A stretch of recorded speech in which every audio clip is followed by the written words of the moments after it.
Somlang timbibu yang biriba mipung khudimagpu hanma maktada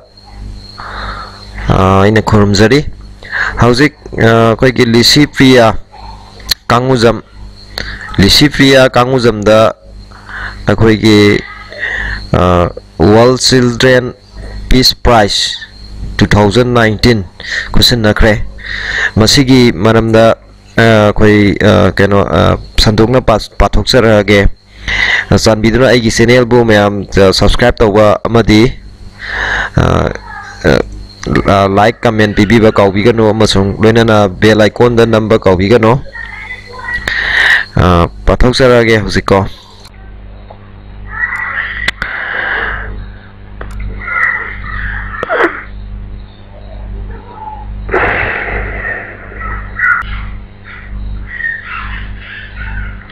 Licypriya the World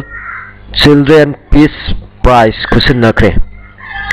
sahi tare tangairiba Manipur dagi sal climate activities Licypriya Kangujam da World Children Peace Prize 2019 kusin nakre ngarang Regional Alliance for Fostering Youth amadi Ministry of Youth Sports and Community Empowerment Government of Maldives na Republic of Maldives ki Maleda Leiba Maldives National University da pangthokiba thauram amada award asi Licypriya da Global Peace Index Institute for Economics and Peace IEP Australia na Pikhre Global Peace Index GPI Institute of Economics and Peace IEP na puthokpa report amani Peace Institute sing amadi think tanker singi peace expert singi oiba international panel amaga tanaraga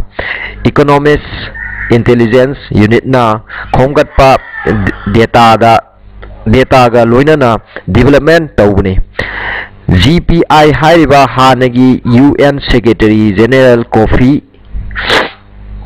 Annan Dalai Lama Archbishop Desmond Tutu Finland gi former President amadi Nobel Peace Prize 2008 ki Nobel laureate Marty Shari Nobel laureate Muhammad Yunus economist Jeffrey Sachs Ireland dagi former President Mary Robinson United Nations ki former Deputy Secretary General Jan Eliasson amadi hanagi United States President Jimmy Carter na singba miyoi singna endorse tawni award adu phanglaba matung Licypriya na hai achawai kai khumnaba asi aingonda pibibagi damak Global Peace Index Government of Maldives amadi Rafi Regional Alliance for Fostering Youth pu thagatpa phongdoksari award asi aihaki achievement amani haina laubaga loinana malemgi aing asagi firam honglakliba asibu thengnaba haiba aihaki pandam adu phangnabagi anova daita ama aingonda khusinarapani haina laugani Licypriya Maldives ki thauram asi yauraba matung Bangkok ki UN Conference Center da September 2 dagi taruk phawba chathagadaba United Nations Asia Pacific Climate Week 2019 saruk yanaba Thailand da panglagani masini akhoi Manipuri masa akhoi Licypriya Kangujam na World Children Peace Prize phangkhibagi paudam madu akhoi